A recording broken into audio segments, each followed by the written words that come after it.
हाँ, तो पहले क्लास हम लोगों ने क्या पढ़ा था? पहले क्लास हम लोगों ने सी का कुछ बेसिक चीज़ पढ़ा था, सी प्रोग्रामिंग लैंग्वेज का, जैसे डाटा टाइप्स हो गया, कितना टाइप का डाटा टाइप्स होता है, कैसे तुम्हारा वेरिएबल लेता है, ये सब चीज़ पढ़ा था। और एक चीज़ पढ़ा था कि इफ एल्स, ठीक है। और एक चीज़ पढ़ा था जो है तुम्हारा एल्स, मतलब कंडीशनल स्टेटमेंट के बारे में हम लोग जाने थे, ठीक है। तो आज हम लोग क्या क्या जानेंगे? आज हम लोग जानेंगे तुम्हारा लूप कंट्रोल इंस्ट्रक्शन के बारे में, ठीक है। लूप के बारे में, लूप कंट्रोल इंस्ट्रक्शन। तो there are three types of loop, ठीक है। तो कितने टाइप के लूप है? Three types. क्या क्या है? पहला तुम्हारा व्हाइल लूप हो गया, व्हाइल। उसके बाद तुम्हारा आ गया फॉर लूप। उसके बाद तुम्हारा आ गया डू व्हाइल लूप। ओके, ये तीन लूप है। ये तीन लूप के बारे में पढ़ेंगे, ठीक है। तो लूप क्या चीज़ है? मतलब रियल लाइफ में हम लोगों को जब प्रोग्रामिंग करते लिए हम लोग बहुत सारा काम हम लोगों को रिपीटेडली करना पड़ता है। क्या करना पड़ता है? रिपीटेडली, मतलब बार बार कोई काम करना पड़ता है, ठीक है। रिपीटेडली करना पड़ता है। तो इस कोई भी प्रोग्राम हम एक लाइन 10 बार लिखने से बचने के लिए प्रोग्रामर ने किया, डेवलपर ने क्या किया, एक चीज इन्वेंट किया जिसका नाम है तुम्हारा लूप। ओके, क्या है? मतलब लूप के हेल्प से हम लोग कोई रिपीटेडली काम एक बार में आसानी से कर सकते हैं, ठीक है। लूप के हेल्प से कोई रिपीटेडली काम हम लोग एक बार में आसानी से कर सकते हैं। तो देखते हैं। तो पहले हम लोग जो पढ़ेंगे वो है तुम्हारा फॉर लूप। फॉर लूप में क्या होता है? फॉर लूप में पहले तुम्हारा प्रोग्राम स्टार्ट होता है, ठीक है। प्रोग्राम स्टार्ट हुआ, उसके बाद क्या होता है? इनिशियलाइज होता है। इनिशियलाइज होता है। उसके बाद क्या होता है? इनिशियलाइज होने के बाद टेस्ट होता है, ठीक है। टेस्ट होने के बाद अगर कंडीशन तुम्हारा ट्रू हुआ तो तुम लूप के बॉडी के अंदर घुसोगे, ठीक है। बॉडी के अंदर घुसने के बाद इधर इंक्रीमेंट और डिक्रीमेंट स्टेटमेंट रहेगा। इंक्रीमेंट और डिक्रीमेंट, ठीक है, स्टेटमेंट रहेगा। और फिर से ये टेस्ट करने आएगा। ये कंप्लीट होने के बाद फिर से ये टेस्ट करने आएगा। टेस्ट करने के आएगा, क्या देखेगा? फिर से अगर कंडीशन ट्रू हुआ तो बॉडी के अंदर जाएगा, इंक्रीमेंट डिक्रीमेंट जो होगा वो होगा। उसके बाद फिर टेस्ट करने आएगा। जब तक ये ट्रू होगा तब तक ये लूप चलता रहेगा, ठीक है। देख रहे हो लूप चल रहा है एक, ये लूप चलता रहेगा जब तक ये कंडीशन ट्रू रहेगा। जब ये फॉल्स हो जाएगा तब ये लूप के बाहर आ जाएगा, प्रोग्राम स्टॉप हो जाएगा। कुछ नहीं, आसान है, प्रोग्राम स्टॉप हो जाएगा। तो क्या क्या हो रहा है? पहले स्टार्ट हो रहा है, उसके बाद क्या हो रहा है? उसके बाद इनिशियलाइज हो रहा है, उसके बाद टेस्ट हो रहा है। जो कंडीशन हम लोगों ने दिया कंडीशन को टेस्ट कर रहा है। कंडीशन को टेस्ट करने के बाद क्या कर रहा है? कंडीशन टेस्ट करने के बाद अगर कंडीशन ट्रू हुआ, मतलब ये कंडीशन अगर ट्रू हुआ तो लूप के अंदर घुसेगा, बॉडी में घुसेगा। अगर फॉल्स हो गया, बॉडी में घुसेगा, इंक्रीमेंट डिक्रीमेंट होगा, फिर से जाएगा। जब तक ट्रू रहेगा तब तक ये लूप चलता रहेगा, ठीक है। जब फॉल्स हो जाएगा लूप के बाहर आएगा, स्टॉप हो जाएगा, ठीक है। तो एक कोड करके देख लेते हैं, ठीक है। तो कोड कर लेते हैं, कुछ नहीं है कोड में। क्या करे हाँ, सोच लो कि तुम्हें 1 से 10 तक किसी ने प्रिंट करने के लिए बोला, ठीक है। तो तुम लोग लूप लगा के इसको प्रिंट करोगे, व्हाइल लूप लगा के, ठीक है। व्हाइल लूप लगा के प्रिंट करोगे। तो क्या होगा? Int i i is equal to r.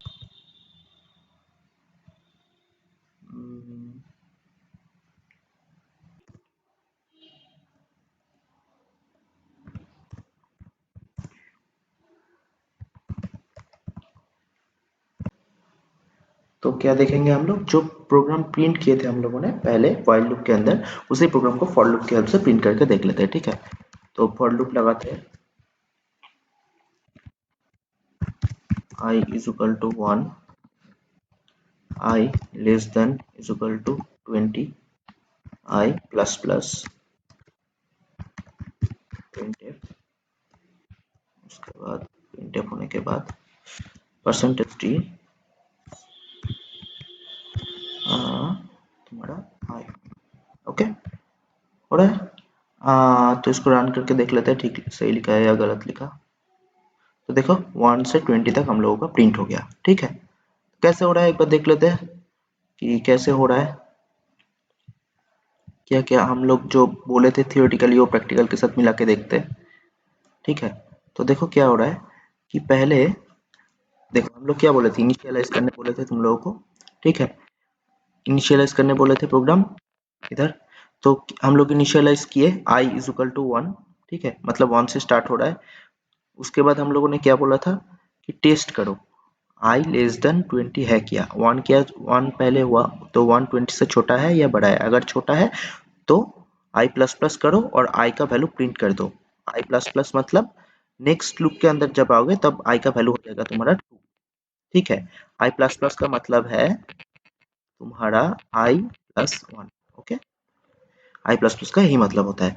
तो पहले 1 प्रिंट हुआ, उसके बाद लूप चला, फिर 2 आया, 2 20 से छोटा है, 20 से छोटा है, 2 प्रिंट हो गया, उसके बाद i प्लस प्लस हो गया 3 हो गया, उसके बाद 3 गया, 3 होने के बाद ऐसे चलता रहेगा 4 5 6 7 करके सारे के सारे प्रिंट हो गया, ठीक है। तो खत्म, ये हो गया तुम्हारा फॉर लूप, ठीक है। फॉर लूप के अंदर भी इंक्रीमेंट डिक्रीमेंट दोनों चीज होता है, ठीक है। तो हम लोग क्या करते हैं, नेस्टिंग ऑफ लूप्स करते हैं, ठीक है। लूप के अंदर लूप, वो क्या चीज होता है देख लेते हैं। लूप के अंदर लूप क्या चीज होता है, सोच लो, मिटा देते हैं इसको। लूप के अंदर लूप लगाएंगे, ठीक है। तो is equal to r plus c, okay, और प्रिंट एफ तुम्हारा हो गया इक्वल टू परसेंटेज डी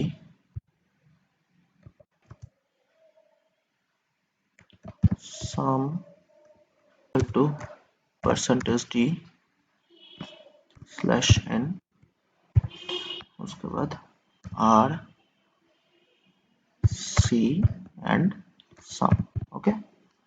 तो हो गया प्रोग्राम खत्म, रन करके देखते हैं क्या होता है, क्लोज करते हैं, रन करके देखते हैं। तो देखो क्या हो रहा है कि पहले हम लोग क्या किए, पहले लूप, नेस्टिंग लूप का मतलब क्या है, नेस्टिंग लूप का मतलब होता है कि लूप के अंदर लूप, ठीक है। तो पहले क्या हो रहा है देखो कि r इज इक्वल टू जब 1 हो रहा है, मतलब पहले लूप में हम लोग क्या कंडीशन दिया, r इज इक्वल टू जब 1 हुआ तो कब तक पहला लूप चलेगा, जब तक वो 3 से छोटा ना हो जाए। तो r इज इक्वल टू 1 हुआ पहले और लूप के अंदर आया, c is equal to 1, c is equal to 1 हुआ, ठीक है। c इज इक्वल टू 1 होने के बाद, ठीक है, तो उसके बाद क्या हुआ, c इज इक्वल टू 1 हुआ। c कब तक, लूप कब तक चलेगा, जब तक 2 से छोटा ना हो जाए। तो तुम्हारा c इज इक्वल टू 1 हुआ, 1 होने के 1 क्या 2 से छोटा है तो लूप चलेगा। उसके बाद sum is equal to r plus c, मतलब तुम्हारा सम 1 प्लस 1 हो गया तुम्हारा 2। उसके बाद फिर से लूप चल रहा है, c is equal to 1, c less than is equal to 2। उसके बाद c प्लस प्लस था तो c का वैल्यू क्या होगा, 2 हुआ, 2 हुआ तब भी लूप चलेगा कि less than is equal to 2 लिखा है, तो फिर आएगा 1 प्लस 2 हो गया तुम्हारा 3। उसके बाद सी का वैल्यू क्या रहा है, सी प्लस प्लस हो रहा है, मतलब सी का वैल्यू 3 हो रहा है, नहीं चलेगा, लूप के बाहर आ गया, फिर से ऊपर वाला लूप में गया, r is equal to 1, r less than is equal to 3, r plus plus, ठीक है। तो अब आर का वैल्यू क्या हुआ, 2 हुआ। उसके बाद फिर से इसके अंदर आया, पहले 1 के लिए किया, फिर से 2, फिर 2 के लिए किया, फिर से ऊपर गया, 3 हो गया, 3 के लिए किया, 3 के लिए किया। अगर 3 जब हो रहा है उसके बाद जब ऊपर का आर का वैल्यू 4 हो गया तब तो ये कंडीशन फॉल्स हो गया, तो लूप के बाहर आ गया। लूप के बाहर आने के बाद तुम्हारा ये रिजल्ट 5 तक आके क्लोज हो गया, ठीक है। तो और एक बार बोल देते क्या है कि देखो पहला जो लूप है r is equal to 1, r less than is equal to 3, इधर लिख लेते हैं, इधर समझ में अच्छे से आएगा। तो हम लोगों का पहला लूप क्या है, देखो r is equal to 1, r less than is equal to तुम्हारा 3, उसके बाद r प्लस प्लस, ठीक है, ये है हमारा पहला लूप। उसके बाद और एक फॉर लूप लगा रहे हैं हम लोग जिसमें लिख रहे हैं c is equal to 1, c less than is equal to 2 और c प्लस प्लस, ठीक है, ये कर रहे हैं c प्लस प्लस, ओके। तो और इसमें हम लोग क्या दे रहे हैं, इसमें हम लोग दे रहे हैं sum is equal to r plus c, ठीक है। उसके बाद प्रिंट में जो जो प्रिंट कर रहा है वो प्रिंट कर रहा है, ठीक है। तो पहला देखो क्या हो रहा है कि r इज इक्वल टू जब 1 हो रहा है ना तो लूप स्टार्ट हो रहा है, r is equal to 1। Condition क्या है, जब तक r less than is equal to 3 है तब तक लूप चलेगा और एक एक करके इंक्रीमेंट होता रहेगा। तो r is equal to 1, r less than is equal to 3, मतलब कंडीशन ट्रू है, तो इस लूप के अंदर आया, ठीक है। लूप के अंदर है, लूप के अंदर और एक लूप है, इधर क्या लिखा है, c is equal to 1, c less than is equal to 2, c plus plus, ठीक है। तो c क्या है, 1 है, इस लूप के अंदर आ गया, अब इसके साथ कोई लेना देना नहीं है, इसके अंदर आ गया। तो c इज इक्वल टू 1 है, 1 क्या 2 से छोटा है, तो कंडीशन ट्रू है, c प्लस प्लस, उसके बाद इसके अंदर जो बॉडी के अंदर है सम होगा r प्लस सी का, वो हुआ।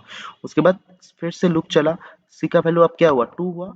तो 2 भी क्या, 2 जब होगा तभी तब भी तो ये कंडीशन ट्रू होगा, क्योंकि हम लोग का value c less than is equal to 2, तब जब आया तो तुम्हारा क्या हुआ, इसका वैल्यू 1 था और उसका वैल्यू 2 था, 1 प्लस 2 तुम्हारा 3 हो गया था। उसके बाद जब इसका प्लस प्लस हो गया c, अब c का वैल्यू क्या हो गया तुम्हारा 3, 3 जब होगा तब तो ये कंडीशन फॉल्स होएगा, तो लूप के बाहर आ जाएगा। लूप के बाहर आने के बाद ये लूप के बाहर आ गया, लेकिन ये लूप के बाहर आ गया, ठीक है, लेकिन ये लूप के तो अंदर है ना। तो फिर से अब आर के वैल्यू क्या होगा, आर प्लस प्लस हो गया था, आर प्लस प्लस हो गया, तब अब आर के वैल्यू हो गया तुम्हारा 2। 2 के लिए फिर से आया, फिर से 2 के लिए कैलकुलेशन करेगा, सी 1 है 2 के लिए, इस लूप के अंदर आएगा, सी क्या है 1 है 2 के लिए। तो जब सी 1 है तो क्या कर, सी 1 के लिए करेगा तुम्हारा 2 प्लस 1, उसके बाद सी 2 है 2 के लिए करेगा 2 प्लस 2 4, फिर सी इंक्रीमेंट होकर 3 हो जब होगा, तभी इस कंडीशन फॉल्स होगा, लूप के बाहर आ जाएगा। अब इसका वैल्यू क्या होगा, 2 था, आर का वैल्यू अब हो जाएगा तुम्हारा 3, ठीक है, आर का वैल्यू अब हो जाएगा तुम्हारा 3। 3 होने के बाद फिर से लूप के अंदर आएगा, 3 प्लस 1 होगा, 3 प्लस 2 होगा, हो गया। उसके बाद फिर से लूप के बाहर जाएगा, ये लूप खत्म हो गया, उसके बाद इस लूप में गया, अब आर का वैल्यू क्या हो जाएगा तुम्हारा 4। लेकिन हमारा कंडीशन क्या है, r less than is equal to 3, तो कंडीशन फॉल्स हो गया, लूप के बाहर आ गया, कुछ प्रिंट नहीं हुआ, प्रोग्राम खत्म हो गया, ठीक है। ये हो रहा है इस प्रोग्राम में, अच्छे से देखना, प्रोग्राम को समझने की कोशिश करना, समझ में आ जाएगा, ठीक है। ये हो गया तुम्हारा लूप्स, लूप के अंदर लूप, ठीक है। लूप के अंदर लूप हम लोगों ने पढ़ लिया। उसके बाद हम लोगों ने क्या पढ़ेंगे, अब हम लोग के पास और एक लूप है, क्या लूप है वो, उसके बाद हम लोगों के पास है तुम्हारा do while loop. Do while loop क्या है, व्हाइल लूप का छोटा भाई है तुम्हारा डू व्हाइल लूप, ठीक है, नहीं बड़ा भाई बोल सकते हो, ठीक है। क्यों बड़ा भाई बोल रहे हैं, समझ में आएगा। देखो कि व्हाइल लूप में हम लोग क्या पढ़ रहे थे, व्हाइल लूप में हम लोग पढ़ रहे थे कि इधर कंडीशन दो, अगर ये ट्रू हो रहा है तब लूप के अंदर जाओ और इधर इंक्रीमेंट डिक्रीमेंट जो करना है करो, फिर से लूप में आओ, फिर से कंडीशन अगर ट्रू हुआ तो जाओ, जब तक ट्रू होता जाएगा तब तक चलता रहेगा, लूप के जब फॉल्स हो जाएगा लूप के बाहर आ जाएंगे आप लोग, ठीक है। तो ये चीज हो रहा है, ये चीज हो रहा है। अब देखो क्या हो रहा है कि डू व्हाइल लूप में क्या हो रहा है, डू व्हाइल लूप में क्या होता है कि डू व्हाइल लूप में हम लोग क्या करते हैं, एक चीज याद रखो कि while लूप जब हम लोग यूज करते हैं तब while test the condition before executing any of the statement within the while loop, okay. मतलब कि कोई कंडीशन while पहले कंडीशन चेक कर रहा है, उसके बाद लूप के अंदर घुस रहा है, उसके बाद रिजल्ट दे रहा है। डू while लूप क्या करता है, डू while लूप तुम्हारा पहले एक बार रन होगा, ठीक है, पहले एक बार तुम्हारा रिजल्ट देगा, उसके बाद कंडीशन चेक करेगा, फिर से कंडीशन ट्रू हुआ तब जाके रिटर्न देगा, अगर फॉल्स हो गया तो एक बार रन करके स्टॉप हो जाएगा। मतलब क्या, मतलब देखो एक एग्जांपल से तुमको आसानी से समझ में आएगा। देखो सोच लो, छोटा सा एग्जांपल देंगे, ठीक है। सोचो कि तुम्हारा while 4 less than is equal to 1 है, ओके। अब हम लोग क्या, while less than is equal to 1 है, लूप लगाते हैं, print f h e l l o guys लिख लेते हैं, ठीक है, हेलो गाइस लिख लेते हैं। उसके बाद तुम्हारा कंडीशन देते हैं while 4 less than is equal to 1। Condition हम लोगों ने क्या गलत दिया ना, कंडीशन, लेकिन देख अच्छे से देखो, हम लोगों ने कंडीशन गलत दिया, लेकिन उसके बावजूद भी ये एक बार रन करेगा, ठीक है। देखते हैं रन करके हम सही बोल रहे हैं या गलत बोल रहे हैं। देखो एक बार रन करके, हेलो गाइस इधर आउटपुट में आ गया, आया, हेलो गाइस इधर आउटपुट में, देखो क्यों हो रहा है, देखो इसके पीछे वजह है, बिना वजह से कुछ नहीं होता। Do do while loop, loop कहाँ से स्टार्ट हो रहा है, डू से स्टार्ट हो रहा है। डू से जब ये अंदर आ रहा है हेलो गाइस, तो पहले क्या हो रहा है ना, देखो जो सिंटेक्स है हम लोगों का डू वाइल लूप का, वो ऐसे होता है कि डू बॉडी कंडीशन, वाइल के अंदर कंडीशन, ठीक है। तो पहले प्रोग्राम जब स्टार्ट हो रहा है, डू के अंदर आके एक बार तो जो है वो तो प्रिंट हो रहा है ना, उसके बाद वो जाके वाइल के अंदर जो कंडीशन है वो चेक कर रहा है, अगर कंडीशन ट्रू हुआ तो फिर से लूप के अंदर जाएगा, नहीं तो इधर ही प्रोग्राम टर्मिनेट हो जाएगा। इधर ही प्रोग्राम टर्मिनेट हो जाएगा अगर कंडीशन फॉल्स हुआ तो। अगर ट्रू हुआ, अगर ट्रू हुआ तो फिर से ये लूप के अंदर जाएगा। ठीक है, ऐसा होता है डू व्हाइल लूप का। ठीक है, तो ये हो गया तुम्हारा डू व्हाइल लूप, खत्म हो गया। और इस पे कुछ नहीं बताएंगे, बहुत इजी टॉपिक है। समझ में नहीं आया तो नहीं बोलना मेरे को कि भैया समझ में नहीं आया। ठीक है, उसके बाद हम लोग आ जाते हैं स्विच केस में। ठीक है, स्विच केस के अंदर क्या होता है कि स्विच केस के अंदर तुम्हारा देखो, स्विच केस क्या है? स्विच केस कुछ नहीं है, एक केस कंट्रोल इंस्ट्रक्शन है। ठीक है, पहले समझा देते हैं थोड़ा, उसके बाद प्रोग्राम करेंगे। New don't save. ओके, देखो स्विच केस क्या है? स्विच केस कुछ नहीं है। स्विच केस क्या है? स्विच केस एक है हमारा case control instruction. Case control instruction, ठीक है, मतलब क्या? देखो, तो सिंटैक्स ऐसे होता है, स्विच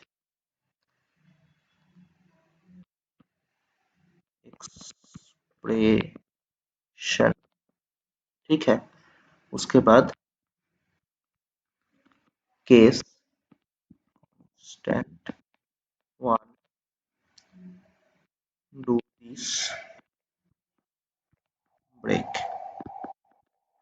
उसके बाद case constant two do this the break. Okay, handwriting गंदा है, मैनेज कर लेना। उसके बाद डिफॉल्ट, जितना केस रखना चाहते हो रख सकते हो। डिफॉल्ट डू दिस, क्या हो रहा है देखते हैं। कि सोच लो कि हम लोगों ने एक प्रोग्राम दिया, ठीक है, कि इंट, हम लोगों ने एक प्रोग्राम दिया कि int i is equal to 2। अब हम स्विच लगा रहे हैं, स्विच एक्सप्रेशन, मतलब ये जो इधर जो लिखेंगे वो इधर लिखेंगे। स्विच आई किसके लिए प्रोग्राम कर रहे हैं? आई के लिए कर रहे हैं। तो देखो, पहला केस हम लोग डालेंगे केस 1, ठीक है, printf आई एम 1, ठीक है, ब्रेक हो रहा है। केस 2, printf आई एम 2, है, break. Case 3, printf I am 3, break. और डिफॉल्ट ये इधर लिख लेते हैं, ठीक है, डिफॉल्ट, डिफॉल्ट में हम लोग क्या लिखेंगे कि printf आई एम डिफॉल्ट, ठीक है,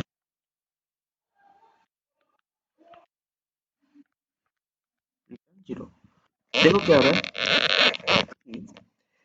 इंट हम लोग के पास वैल्यू दिया है int i is equal to 2, ठीक है। तो स्विच केस में हम लोग आई को टैली करेंगे, आई के ऊपर बेस करके हम लोग का प्रोग्राम होगा। तो पहला केस, केस 1, मतलब आई का वैल्यू अगर 1 हुआ तो प्रिंट होगा आई एम 1। अगर 2 हुआ तो प्रिंट होगा आई एम 2। तो आई का वैल्यू क्या है? 2 है, तो इधर प्रिंट हो जाएगा आई एम 2। उसके बाद ब्रेक हो जाएगा, उसके बाद प्रोग्राम नहीं चलेगा। जिस जगह पे जाके ये कंडीशन ट्रू हो जाएगा, मतलब ये कंडीशन आई का, ये कंडीशन अगर ट्रू जिधर मिल गया, केस 2 में जाके आई का वैल्यू 2 हो रहा है, तो केस 2 मतलब इधर जाके प्रिंट हो गया आई एम 2 और इधर प्रोग्राम ब्रेक होगा। अगर 2 के जगह अगर 3 होता तो प्रिंट हो जाता तुम्हारा आई एम 3। अगर इधर 4 होता तो इधर क्या है, 1 है, 2 है, 3 है, 4 का तो कोई कंडीशन नहीं दिया, तब वो डिफॉल्ट के अंदर आ जाता, इधर प्रिंट आउट हो जाता कि आई एम डिफॉल्ट, बस प्रोग्राम ब्रेक हो जाता, उसके बाद खत्म। ठीक है, डिफॉल्ट के बाद ब्रेक लगाने का कोई जरूरत नहीं है, ठीक है। ठीक, ओके, प्रोग्राम करके देखते हैं जो प्रोग्राम हम लोगों ने बोला, तो प्रोग्राम चल रहा है या नहीं चल रहा है देखते हैं करके। ठीक है, हम लोग क्या बोले थे, इंट आई इज 1, ठीक है। केस 1 में हम लोग क्या लिखेंगे, प्रिंट एफ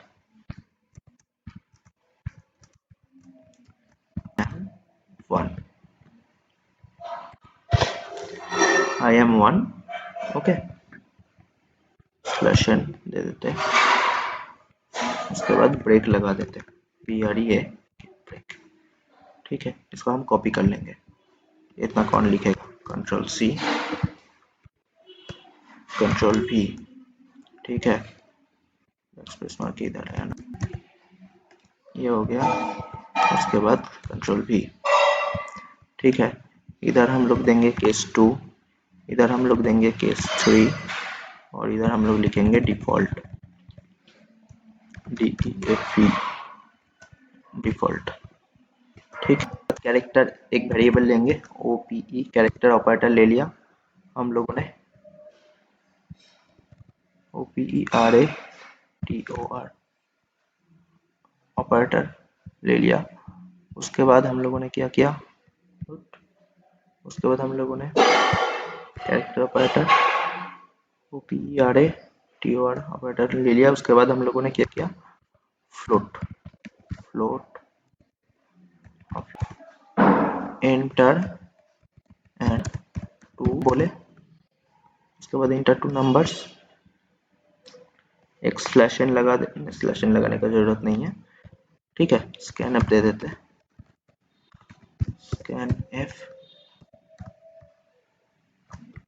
में हम लोग क्या क्या लिखेंगे, फ्लोट लिया है, परसेंटेज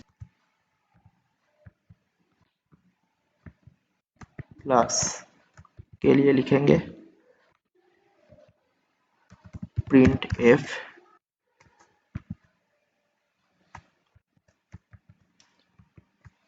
परसेंटेज एफ, ठीक है। उसके बाद फर्स्ट सेकेंड, उसके बाद